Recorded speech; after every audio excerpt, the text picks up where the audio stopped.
পুলিশের চাকরি যতদিন ছিল ততদিন ঘুষির থেকে তওবা করে নাই, রিটায়ার্ড করে এসে 3 চিল্লে দেখো আল্লাহর ঘুষ খাবো না। কেন খাবো না? চাকরি নেই। চাকরি নেই তা খাবো কোন জায়গাতে? মেম্বার সাহেব 5 বছর পর্যন্ত টোন মারছে, মন মারছে, ভিজিএফ কার্ড মারছে, পঙ্গু ভাতা, বয়স্ক ভাতা, বিধবা ভাতা, গর্ভবতী ভাতা, ভাতা বেশিয়ে খাইয়ে সাফা করে দিয়েছে। পরের বছর ফেল করছে, অতি বাড়িনি, আস্তাগফিরুল্লাহ, আর কোনোদিন খাবো না। কেন খাবো না? অতি বাড়িনি, তার খাবো কি?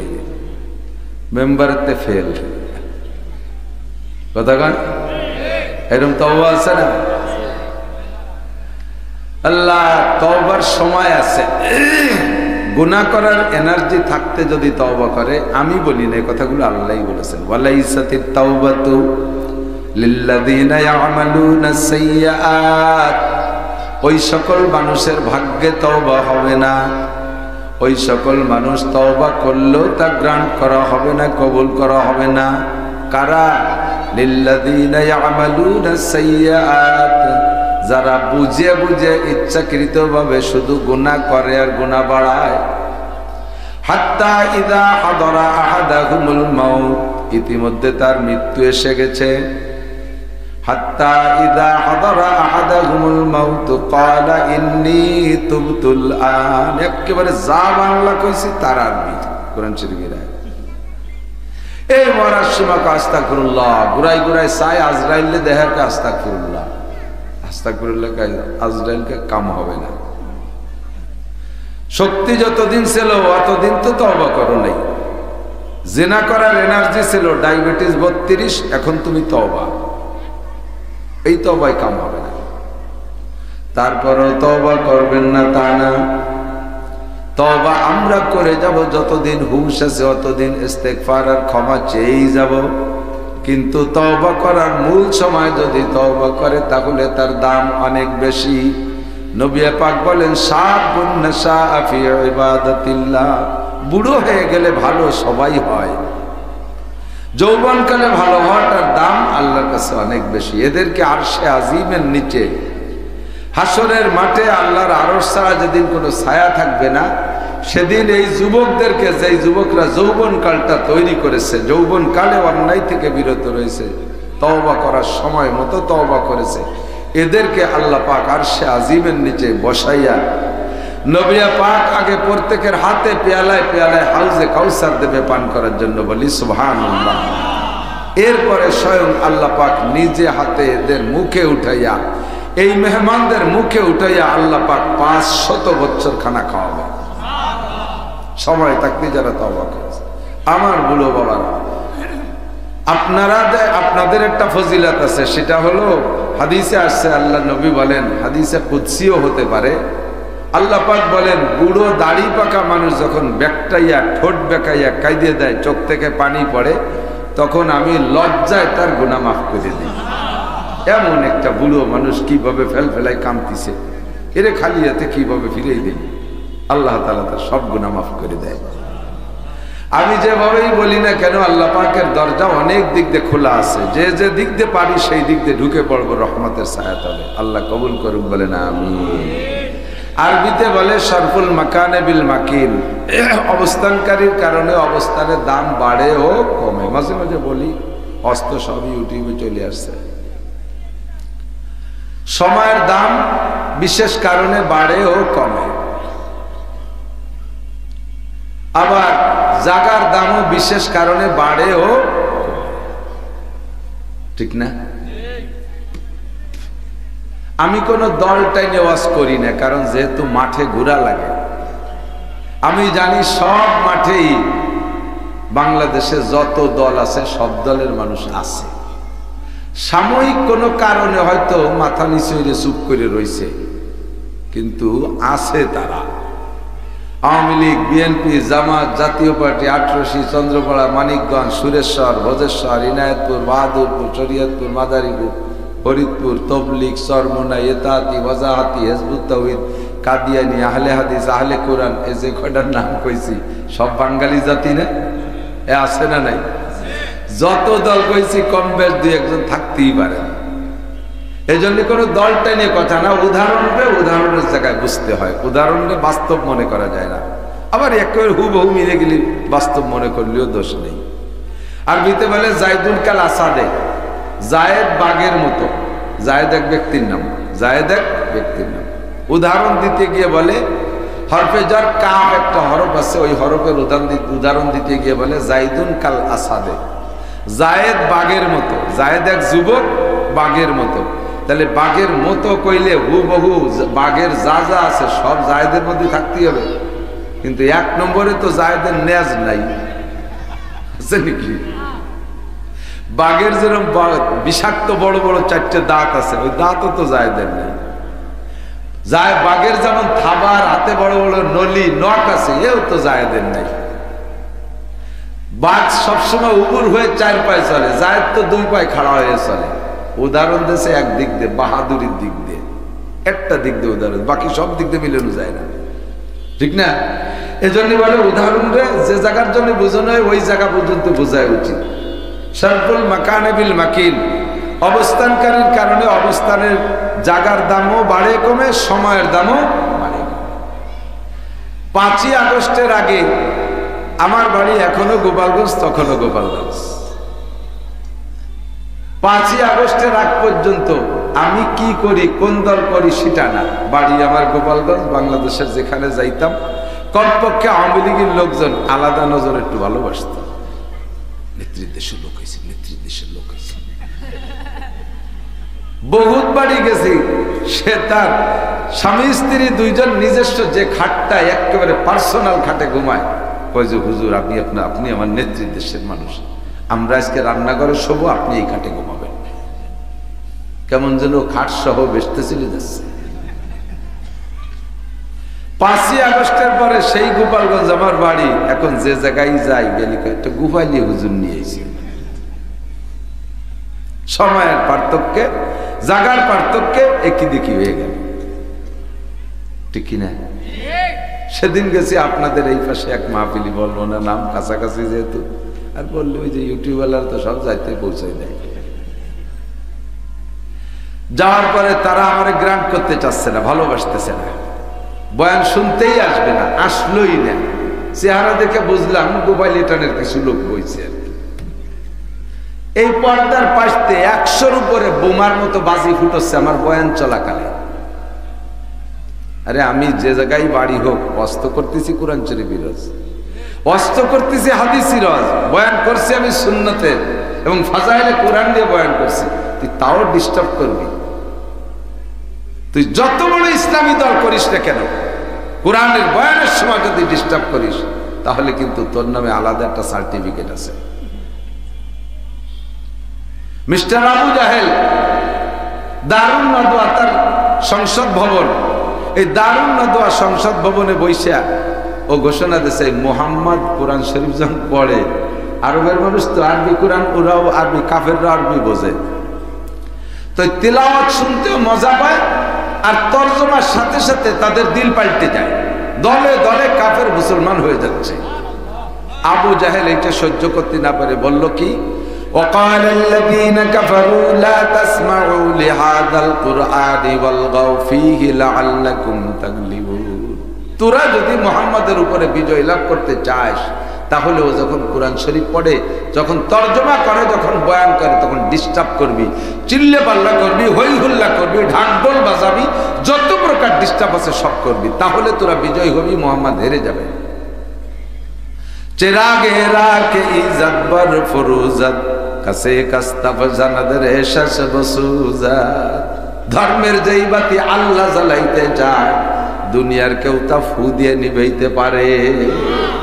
ফু দেওয়ালার দাড়ি বস মুখ পুড়ে আগুনে ছাই হয়ে যাবে। ধর্মের বাতি জ্বালাবে আল্লাহ, তুমি কোনোদিনও তা নিভাইতে পারবে না। ধর্মের নামে মিথ্যা প্রচার দিয়ে জাতিকে কনভার্ট করে, কন্ট্রোল করে তুমি কোন জায়গায় যাইতে চাইলে সে জায়গাও তুমি যাইতে পারবা না, কারণ ধর্মের মারাত্মক মারাত্মক জায়গায় তোমার আঘাত করা আছে। এদিকে এই স্টেজে কলেমা জিকির করতে গেলে কলেমা 2 ভাগ করে ফেলে। আমি কইছি লা ইলাহা, ও জায়গা কেউ কই নাই, উনটা শুরু হচ্ছে ইল্লাল্লাহ। কলেমা কি দুইজনে মিলে এক কলেমা? যার যার কলেমা তার তার না, আবার গোড়াইতে লা ইলাহা ইল্লাল্লাহ মুহাম্মাদুর রাসূলুল্লাহ। ব্যবসা বাণিজ্যের ভিতরে আপনি মাল বিক্রি করতেছেন, আল্লাহর কসম একটা টাকাও লাভ করি নেই, অথচ লাভ করছেন 1000 টাকা। আমার মতো সরল বলদরে ধোঁকা দিয়েছেন, মিথ্যে কথা আপনি বলেন নাই, আপনি 1 টাকাও লাভ করেন নাই, তার মানে আপনি 1 টাকা লাভ করেন, আপনি আল্লাহ লাভ করছেন 1000 টাকার, কসম খাইছেন 1 টাকার উপরে, আল্লাহর কসম 1 টাকাও লাভ করিনি। কথা তো সত্যি, কিন্তু লাভ করছেন 1000 টাকা। এই কসম সত্য কসম নয়, এটা মিথ্যা কসম, এটার নাম ধোঁকার কসম। আল্লাহ নবী কোন হাদিসের মধ্যে বলে নাই মান কাযাবা ফালাইসা মিন্নি, যে মিথ্যে কথা কয় সে আমার উম্মত না, এ কথা হুজুর বলেন নাই। হুজুর বলেছেন মান গস্সা ফালাইসা মিন্নি, যে ধোঁকা দেয় কিনা বেচার ভিতরে সে আমার উম্মত না। আপনি এভাবে ধোঁকা দিয়ে ব্যবসা করে মোটা টাকার মালিক হয়ে গেছেন, এই টাকার থেকে আপনি 2 লাখ টাকা মাদ্রাসা মসজিদে দিয়ে দিয়েছেন, কাম হবে না। মোটা ঘুষ খাইয়ে সেই টাকা দিয়ে মসজিদ করে দিয়েছেন, 1 পয়সারও নেকি হবে না। বরঞ্চ হাদিসে আজকে লা সাদকাতা মিন গুলুলিন, তিরমিজি শরীফের হাদিস, লা সাদকাতা মিন গুলুলিন, হারাম মালের সদকা নাই। যদি কেউ হারাম মাল যদি কেউ হারাম মাল দান করে নেকির আশা করে, ওই লোকটা কাফের হয়ে যায়। খুব সাবধান। তাহলে 1 নম্বরে মাল কোত্থেকে কামাই করেছো, 2 নম্বরে কামাই করেছো হালাল ভাবে, মিন আইনা ফিমা আনফাকা, কোথায় খরচ করেছো।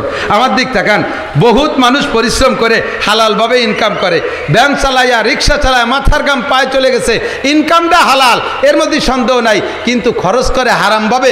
প্রত্যেক শনিবারে ব্যারাকের কিস্তি দেয়, এ আছে না নাই? গ্রামীণ ব্যাংকে কিস্তি দেয়, আশার কিস্তি দেয়, আছে না নাই?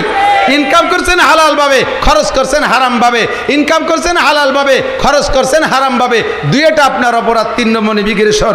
4 নম্বর ইমিগ্রেশন মাদা আমিলা বিমা আলিমা। ও আমার প্রিয় বন্ধুরা যারা এখানে বসে আছেন, আমার মা বোনরা পর্দার আড়ালে আছেন, এতক্ষণ পর্যন্ত আমাদের থেকে যা শুনেছেন, এই কথার পর আমল কতটুকু করছেন, এর জবাব আল্লাহর কাছে দেওয়া লাগবে কি লাগবে না? কত বলেন লাগবে? এই জন্য রেডি হয়ে যায়। ইয়া আইয়ুহাল্লাযীনা আমানু, হে অন্ধ জগতের অটল বিশ্বাসীরা, ইত্তাকুল্লাহ, ভয় পাও আল্লাহকে। কেমন ভয়? আপনারা ভয় পান? আল্লাহরে ভয় পান? আল্লাহ আছে, ভয় লাগে আল্লাহকে, আল্লাহর কাছে জবাব দেওয়া লাগবে কি লাগবে না? এ ভয় হয়। কেমন ভয়? ইত্তাকুল্লাহ হাক্কা তুকাতিহি, যেমন ভয় করা দরকার এরকম ভয় করো। জানতে চাইলাম আল্লাহ, মৌলানা নাসির সাহেব বলল প্রত্যেক ইবাদতের বেনিফিট তুমি পরকালে দিবা। এদিক তাকান, সব ইবাদতের প্রতিদান পাওয়ার আশা কি আপনারা দুনিয়া করেন না আখেরাতে? একটু সত্যি কথা কন। নামাজের বিনিময়ে কোথায় আশা? রোজার বিনিময়ে কোথায় নিতে চান? টুপি দাড়ির বিনিময়ে কোথায় নিতে চান? দান খয়রাতের বিনিময়ে কোথায় নিতে চান? তবলিগ সরমুনার প্রতিদান কোথায় নিতে চান? ইসলামী রাজনীতির প্রতিদান কোথায় নিতে চান? একটু বলেন কোথায়? যদি ইবাদত করে তার উদ্দেশ্য থাকে যে দুনিয়ার মানুষে আমারে প্রশংসা করুক, ভালো কোক, তার নাম হলো ইবাদতের মধ্যে শিরিক। বুঝেন? ইবাদতের মধ্যে। আর আল্লাহ নিষেধ করেছেন ওয়ালা ইউশরিক বিইবাদাতি রাব্বিহি আহাদা, ইবাদতের মধ্যে শিরিক করো না। ইবাদতের মধ্যে শিরিক একটু বুঝতে হবে। আরে দুনিয়ার ইবাদত নষ্ট হয়ে যাচ্ছে শুধু একটা কথা না বোঝার কারণে। ইবাদতের মধ্যে শিরিক। বহুত স্টেজে যে দেখি আমি ছাড়া, বক্তা ছাড়া একটা চেয়ার খালি আছে, উলামায়ে কেরাম নিচে দিয়ে বসা, এই চেয়ারটা খালি, কেউ নাই। আমি বললাম যে এই চেয়ারটা খালি রয়েছে, তো ডিস্টার্ব করতে চাই, নামায় তো না, কেউ উঠে বসে। কয় না হুজুর, নামানোও যাবে না, ওতে কেউ বসাও যাবে না।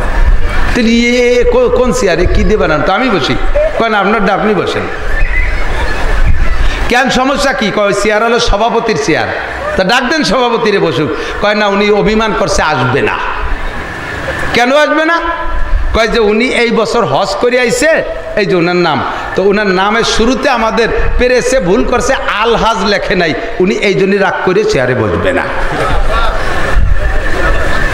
এখানে আসছিল পোস্টার দেখে, কয় আমি 8 লক্ষ টাকা দিয়ে হজ করছি ফার্স্ট প্যাকেজে, আর আমার নামটাও এখানে কাগজে আলহাজ লিখতে কয় টাকা লাগতো মিয়া? টাকা আমি দিতাম, আমার নামের শুরুতে আলহাজ লেখো নাই, আমি চেয়ারে কিভাবে বসি? তাহলে তুমি কি হজ করেছো চেয়ারে বসে পোস্টারে আলহাজ লেখানোর জন্য নাকি জান্নাতের জন্য? অবশ্যই তুমি দুনিয়ায় মানুষের কাছ থেকে প্রশংসা পাওয়ার জন্য হজ করেছো। কথা বলেন ঠিক না? এর নাম শিরিক ফিল ইবাদত।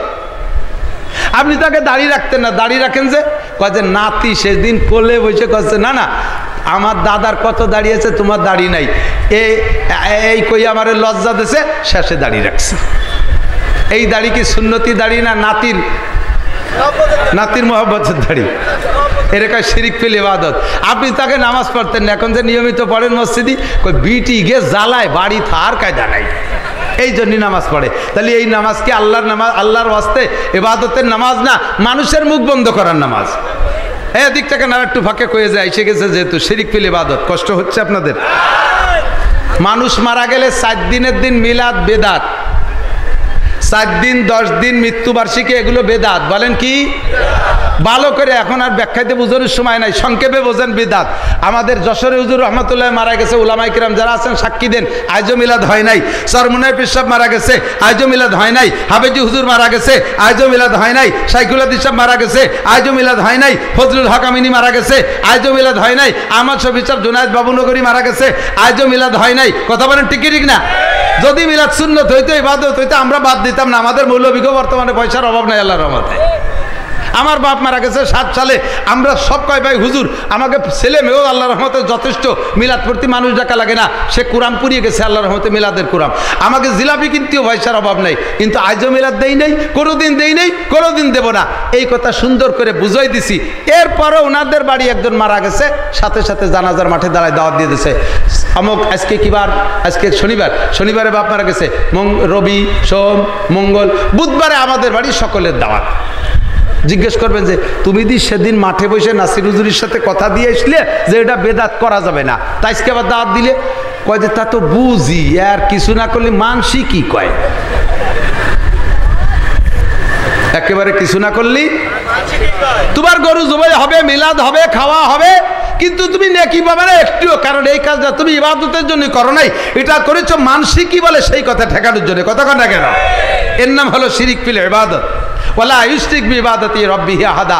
তাহলে যাহা ইবাদত করি সব দুনিয়ার জন্য না আখিরাতের জন্য? আল্লাহর কাছে বলবেন যে আল্লাহ, নাসির হুজুর বলল নামাজের প্রতিদান দুনিয়ায় পাই, হজের প্রতিদানও দুনিয়ায় পাই, জাকাতের প্রতিদানও দুনিয়ায় পাই, তাকওয়া একটা ইবাদত, এর প্রতিদান কি ইবাদত দুনিয়ায় কি আছে? আখিরাতে তো আছেই আছে, দুনিয়ায় কি আছে? এদিক থেকে আমি 2-3টে কথা বলে দেবো। 1 নম্বরে তাকওয়ার বিনিময় আল্লাহ তাআলা বিপদ থেকে মুক্তি দান করে। কোথায় পাইলাম? আল্লাহ পাক বলেন ওয়ামাইয়াত্তাকিল্লাহা ইয়াজআল লাহু মাখরাজা। আপনি মামলায় আছেন, মামলায় আছেন, আপনি আপনার মামলা কেস আছে আপনার নামে, আপনি বড় দিনাদায়িক আছেন, মারাত্মক কোনো অন্যায়তে আপনি বিপদগ্রস্ত, এখান থেকে যদি আপনাকে উঠে আসতে হয়, বিপদ থেকে বের হতে হয়, তাহলে আপনার ভিতরে আল্লাহর ভয় গভীরভাবে সেট করেন। আল্লাহর ভয় সেট করার প্রমাণ কি? আপনি 1 ওয়াক্ত নামাজ কাজা করতে পারবেন না, জামাতের সাথে নামাজ পড়বেন, মিথ্যে কথা বলতে পারবেন না, হারাম জিনিস মুখে দিতে পারবেন না। আল্লাহর ভয় যার আছে, যার ভিতরে আল্লাহর ভয় আছে, ওই লোকটা কোনো প্রকার অন্যায় করতে পারে না, ওই লোকটা কোনো অন্যায় করতে পারে না। আল্লাহ তাআলা তাকে বিপদ থেকে মুক্তি দান করে। যেমন আপনি বাস্তবে দেখেন, হযরত ইউসুফ আলাইহিস সালাতু ওয়াস সালাম আটকাইছে জুলাইখা, কিসসা তো সবাই জানেন, সংক্ষেপে মাথায় বলি। ইউসুফ আলাইহিস সালামের রূপ ছিল কেমন জানেন? জুলাইখা কেন পাগল? মিশরের 100 মহিলা লেবু কাটতে যে হাত কাটিয়া তারপরে সেটা স্বীকার করছে যে জুলাইখার অন্যায় না। আসলে ইউসুফের চেহারার উপরে এরকম আসক্ত হওয়াটাই স্বাভাবিক। সারা দুনিয়ায় মানব জাতির জন্য আল্লাহ যে রূপ বাজেট করছে চেহারা, তার অর্ধেক একা ইউসুফরে দিয়ে দিয়েছে। একটু টের পার নাই আমি কি কইছি। আমার নবী বাদে আদম আলাইহিস সালাম থেকে কিয়ামত পর্যন্ত মানুষের জন্য একটা রূপের বরাদ্দ আছে। টোটাল রূপের অর্ধেক একা ইউসুফরে দিয়েছে। কন্ততালি রূপটা কেমন হয় আরো বুঝতে সহজ হবে। আর যে অর্ধেক, সেই অর্ধেকের অর্ধেক আবার ইউসুফ আলাইহিস সালামের দাদি দিয়ে দিয়েছে। তাহলে 75% 12 আনা দাদি পুতা, আর 4 আনা আমাকে সবার মধ্যে ভাগ হয়েছে। ওই প্রিয়াঙ্কা চোপড়া আরো যারা আছে আর কি সবাই দিয়ে দিয়েছে। এই একটু ভাগে পাইয়ে তাই একজনের জন্য আর একজন পাগলে রেলগাড়ির তলে মাথা দিচ্ছ, কচু গাছের সাথে গলায় দড়ি নষ্ট। তালি বুঝে দেখেন ইউসুফের চেহারা কেমন ছিল। আটকাইছে ঘরের ভিতরে টলমলে ভরা যৌবনের যুবক। জুলাইখাও সুন্দরী ছিল তৎকালীন, ইউসুফ আলাইহিস সালামের দাদির পরেই বিশ্ব সুন্দরী জুলাইখা, সেও টলমলে ভরা যৌবনের যুবতী। ঘরের ভিতরে ইউসুফ আলাইহিস সালামকে আটকাইয়া 7টা দরজার ভিতর দিয়ে খিল দিয়ে তালা দিয়ে নিয়ে ভিতরে নিয়ে সম্পূর্ণ কাপড় খুলে ফেলাইছে।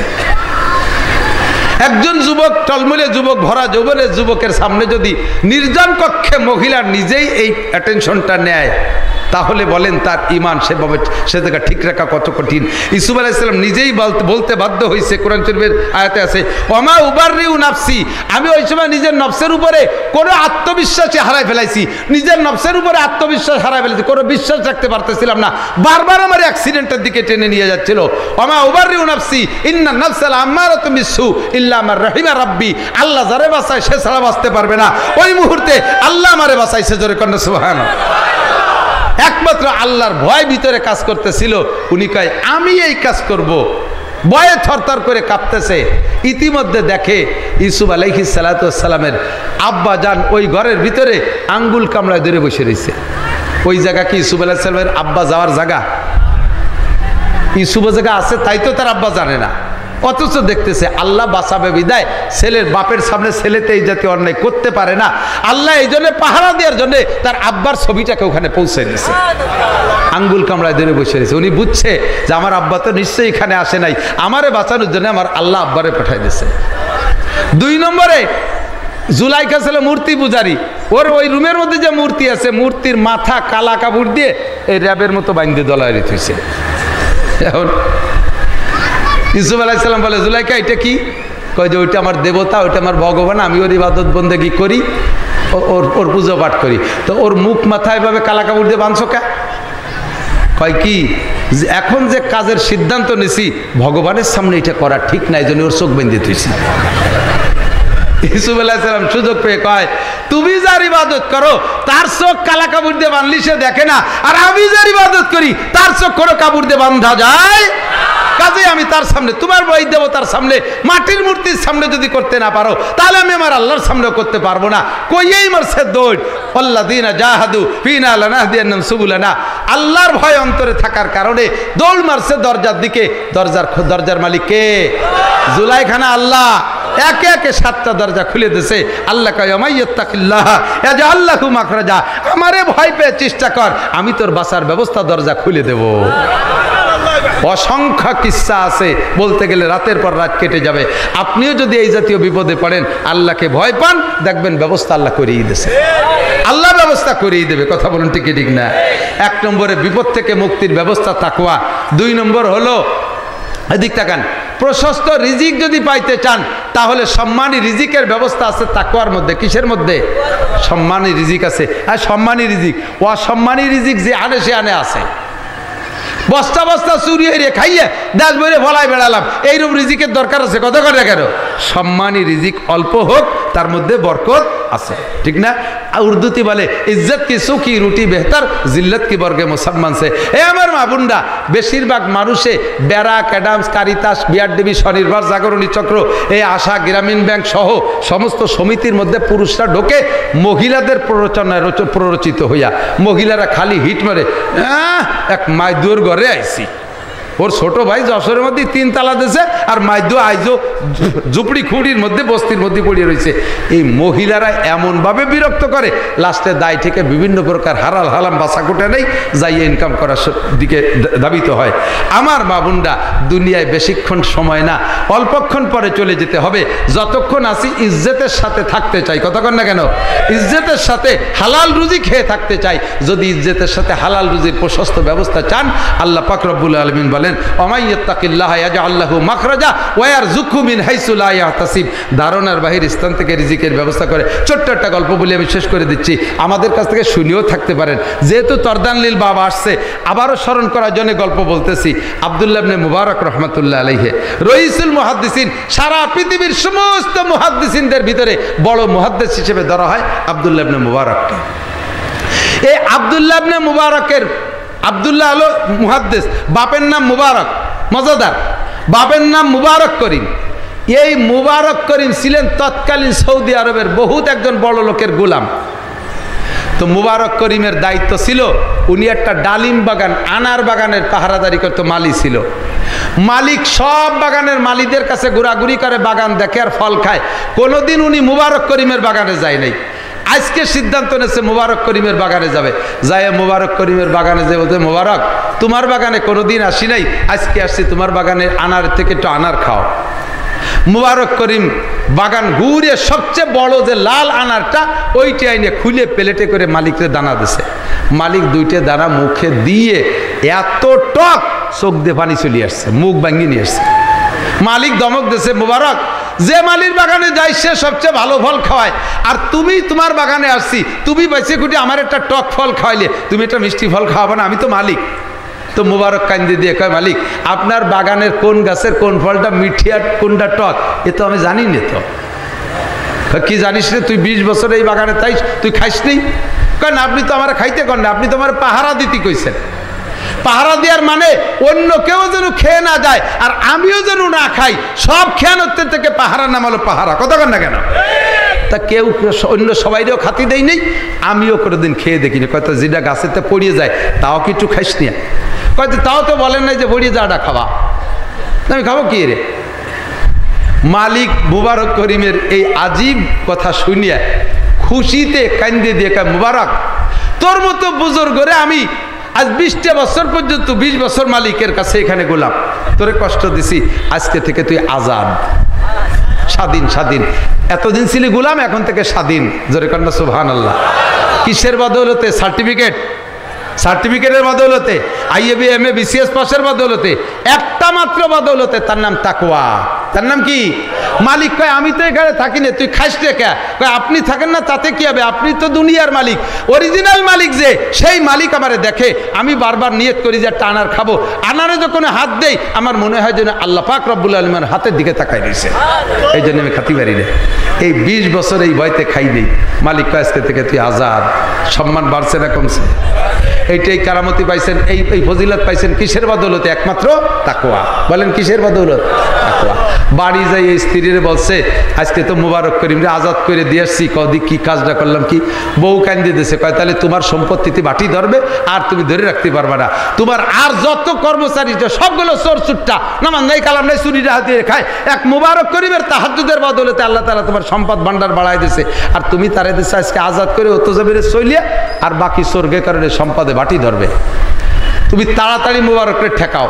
মালিক যে মুবারকরে বলে, মুবারক তোমারে আজাদ করে দিচ্ছি, চলে যেতে পারো, তবে বাবা যদি দয়া করে মেহরবানি করে থাকো, তোমার আর একটা প্রমোশন দিয়ে রাখবো। আমার গোটা সম্পদের ম্যানেজার তুমি, সবচাইতে বেতন তোমার হবে, তুমি আমার সম্পদের রক্ষণাবেক্ষণের দায়িত্ব নিয়ে থাকো। সম্মান বেড়ে গেছে মালিকের। পরবর্তীতে অ্যাসিস্ট্যান্ট মুবারক করিম, একমাত্র তাকওয়া। কয়েকদিন পরে মালিকের মাইয়ে বিয়ে দেবে, স্বামী স্ত্রী দুইজনে আলোচনা করছে, এখন বিয়ে দেওয়ার জন্য পরামর্শ করবে কার সাথে? স্ত্রী কয় যে একজন ভালো মানুষের সাথে পরামর্শ করো। কয় যে ভালো মানুষ বুদ্ধিমান আমাকে মুবারকের চাইতে আর ভালো নাই, ওর কাছে শুনি।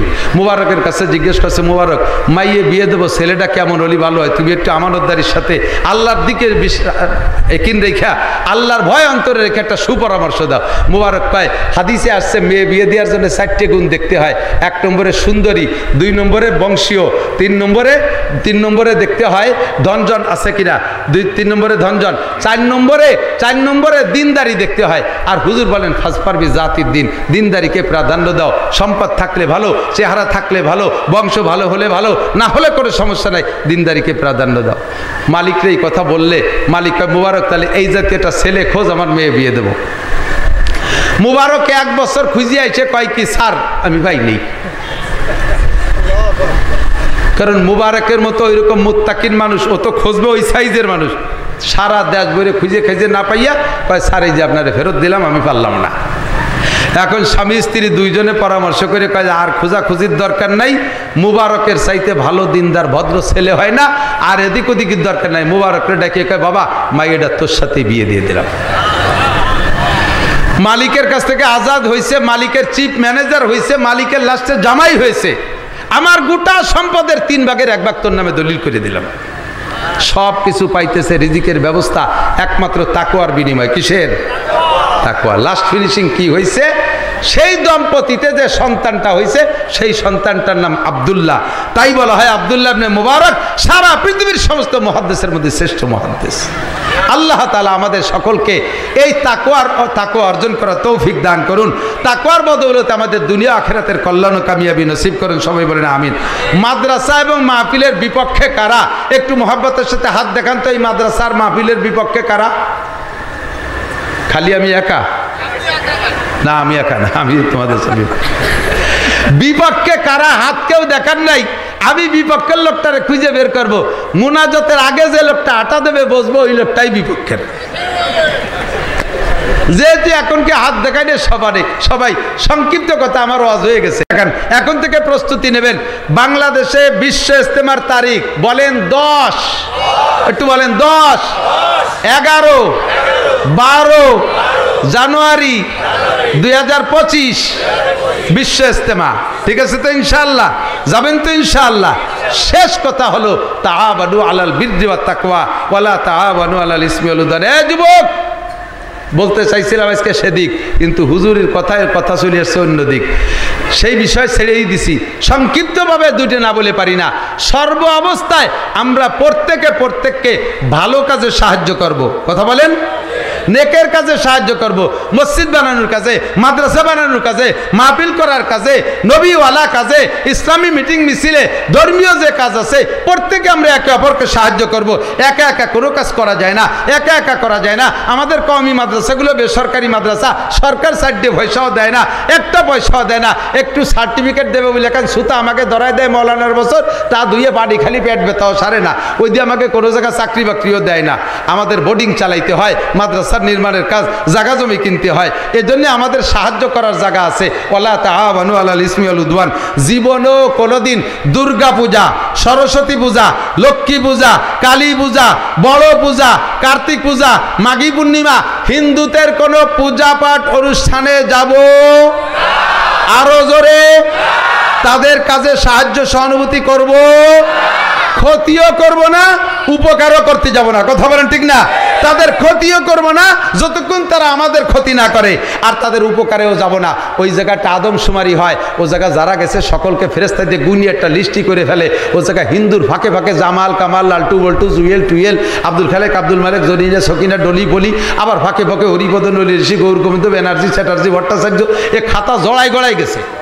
আল্লাহ ফেরেশতাকে কুয়াইনতে লেখছিস, উড়াকান দিতে লেখছিস? কয় না, এই তো যশোরের দুর্গা পুজোতে লেখছি। ও জায়গা মুসলমান পালি কইতে কয় যে এই সব মুসলমানরা ওই জায়গা গেছে লাড্ডু খাতে। নাড়ু নাড়ু নাড়ু কয় নাকি? লাড়ু। ওই জায়গায় হিন্দু বাড়ির লাড়ু না খাইয়া মাদ্রাসায় আইসো, মাটি দিয়ে কুলুকির ডেলা বানাইতেছি, 3টে খাইয়ে বাড়ি খেয়ে বাড়ি যাই। সুসদল জীবনেও যাব। ঠিক আছে তো? প্রতিজ্ঞা, পাক্কা প্রতিজ্ঞা। ঠিক আছে? ছেলে মেয়েকেও যেতে দেবো না। তাই তো? আপনারা গেলে ওরা খুশি হয় না, বিপদে পড়ে নাড়ু খাওয়ায়, যাতে আপনারা অত্যাচার না করেন। তারাও চায় যে তোমরা না আসো। তারাও চায়। আমি এই শত্রুজিৎপুর আছে না, মাগুরা একটা জায়গার নাম আছে শত্রুজিৎপুর। আমাকে গোপালগঞ্জের উড়াকান্দির সময় ওই শত্রুজিৎপুর মাহফিল, এক বুড়ো, আমি 2 ঘন্টা ওয়াজের পরে নামছি, হিন্দু এক বুড়ো, ওনাদের স্বভাব বলো কেউরে বড় মনে করলে তারে দেবতা কয়ে সেবা দেয়। আমি বয়ানের পরে নামার পরে বুড়ো ডাইরেক্ট আমার পার সিজদা পড়ে মুহির মধ্যে আঙ্গুল উড়ু দিয়ে মারে। লিয়ে কি রে? বাবা তুমি ভগবান, বাবা তুমি ভগবান।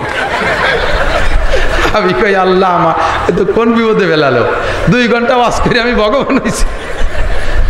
বাবা আজকে তুমি একটা উচিত কথা বলেছো। এই দেশের মুসলমানরা আমাদের পূজায় আইসা আমাদের মেয়েদের গায়ে হাত দেয়, আমাদের বিভিন্ন জায়গায় ক্ষতি করে। আমরা তাদের এই অত্যাচারের ভয়তে তাদেরকে আমন্ত্রণ করি, নিমন্ত্রণ করি, কিছু খাওয়াই। তারা মনে করে যা তারা আসলে আমরা খুশি। আদৌ আমরা খুশি না। এই কথাটাই তুমি আজকে মাহফিলের মধ্যে বলেছো, এটা আমাদের জন্যই বলেছো। এজন্য তোমাকে আমি বহুত বড় করে জানি, তোমার জন্য আমি দোয়া করি, ভগবান তোমার দেবতা বানাই দিক। উনি যা জানে, যার কাছে যা দোয়া আছে। শুনছেন না গল্প? পাকিস্তানের ফিল্ড মার্শাল আইয়ুব খান বাংলাদেশে এসে এক বুড়ি কয় যে আমি আইয়ুব খানের একটু দেখতে যাব। আইয়ুব খানের কাছে যে গোষ্ঠী সেই মিটিংয়ের মধ্যে গেছে, যাইয়া আইয়ুব খান তো বিশাল জুয়ন পাঞ্জাবি, বাবা একটু মাথা নিচে হরছে, মাথা আজ দোয়াতে আল্লাহ জানে তোমার বড় দারোগা বানায় দেয়। এরম বড় দারোগা তো আইয়ুব খানের পায়খানার পানি আগে দেওয়ার সুযোগ পায় না। সে আইয়ুব খান ফিল্ড মার্শাল, তারে বড় মানে বুড়ির কাছে বড় দারোগাই বড়, তে লোকের কাছে দেবতাই বড়। আমার দেবতা বানানোর দোয়া দিচ্ছে কি কোন কথার পর? আমি উচিত কথা বলেছি যে মুসলমান হিন্দুদের পূজায় যাবা না, তারা তোমরা গেলে অখুশি, তোমরা গেলে তারা খুশি না, তারা তোমাদের এখানে আসে না, তোমরা তাদের ওখানে যাবা। ঠিক আছে তো? ইনশাআল্লাহ ভালো কাজে সাহায্য করব, মন্দ কাজে নয়। যশোরবাসী আল্লাহ তাআলা আপনাদেরকে আলাদা একটা মাটিতে জন্ম দিছে, এই এলাকার মাটির মধ্যে বরকত, 12 মাস কাল ফসল হয়। আল্লাহর রহমত, আমাদের গুবাইলে মাটি এত বরকতে মাটি, সাইডে কুষ্টালি পরে তার কিছু হয় না, সাইডে রিদানলি একেবারে 10 মাস থায় পানি কে পানি তলানো, কিছু হয় না।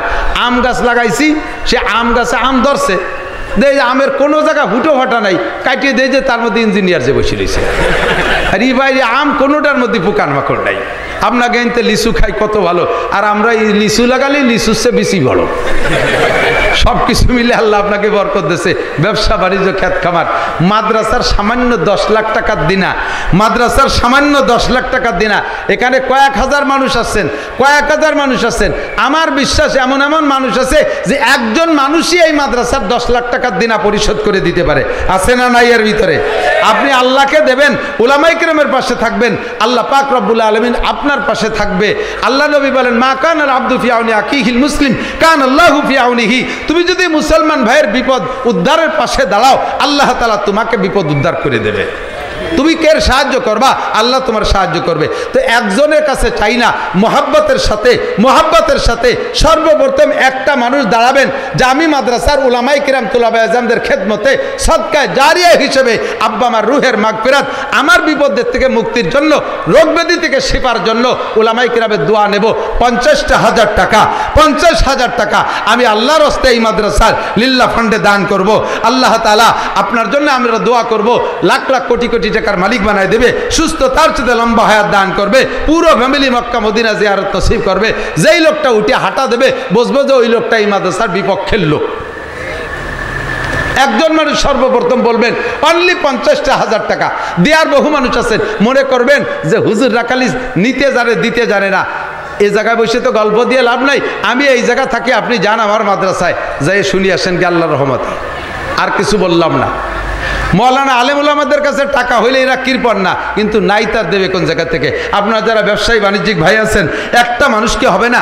আলাইসা মিনকুম রজুলুর রশিদ, সিদ্দিক আকবর আবু বকরের মতো জীবনকে উজাড় করে দিয়ে কাফেরের মোকাবেলায় যারা যুদ্ধ করে গলা কাটায় দিয়েছে, এই মুহূর্তে আপনাদের কাছে তা চাইতেছে না। আল্লাহ রসুল আপনার কাছে 50,000 টাকা চাইতেছে।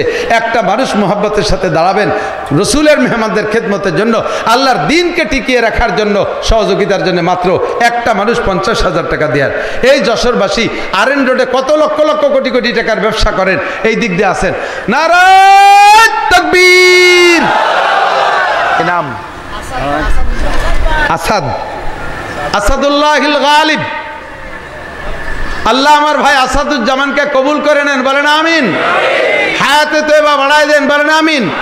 হালাল ভাবে লক্ষ লক্ষ কোটি কোটি টাকার মালিক বানায় দেন, বলেন আমিন। সুস্থতার সাথে, ইজ্জতের সাথে, প্রশস্ত হালাল রিজিকের সাথে আল্লাহ তাকে লম্বা হায়াত দান করুন। বংশে যারা কবরে চলে গেছে বিনা হিসেবে জান্নাতি করে দিক। তার সন্তানদেরকে হক্কানি আলেম দিনদার পরহেজগার বানায় দিক। পুরো ফ্যামিলি বারবার হজ করার তৌফিক দান করেন। তার ছেলেই মাদ্রাসায় পড়ে, আল্লাহ হক্কানি আলেম বানায় দেন। নেবেন এই দোয়া নিয়াত। এই দোয়া যদি বাড়ি এত মানুষ নিয়ে নিতে যান, তাহলে আপনার 1 লাখ টাকার খালি জিলাপি লাগবে। আর আজকে এই জায়গায় বসে মাত্র 50,000 টাকার বিনিময়ে দোয়া করে দিচ্ছি। আর একটা বান্দা দাঁড়াবেন মোহাব্বতের সাথে। নিশ্চয়ই পয়সাওয়ালারা আছেন, নিশ্চয়ই পয়সাওয়ালারা আছেন। আকবর ভাই কো, কবির ভাই কো, আব্দুর রহমান ভাই কো, তারা কো, তাড়াতাড়ি হাত উঁচু করেন। 50,000 টাকা ঠুক হয়েছে, আমি তো চিনিয়ে কইনি। আছেন আর কোন আল্লাহর বান্দা? রজুলের রশিদ একজন পাইছি সিদ্দিক আকবরের সাথে, হযরত ওমরের সাথে জান্নাতে যাওয়ার মতো 20,000 টাকার একটা লোক মোহাব্বতের সাথে হাত জায়গা। 20,000 টাকা দিনের খেদমতের জন্য, মাত্র 20,000 টাকা জমি কিনতেছে। আরে ভাই, মাটির তলে সবাই চলে যেতে হবে। লাস্টে সবাই হিসাব রাখেন, হুজুর 1 ফুট জমির দাম কয় টাকা পড়ছে, হিসেব করে বের করছেন নাকি? 22,000 টাকা 1 ফুট।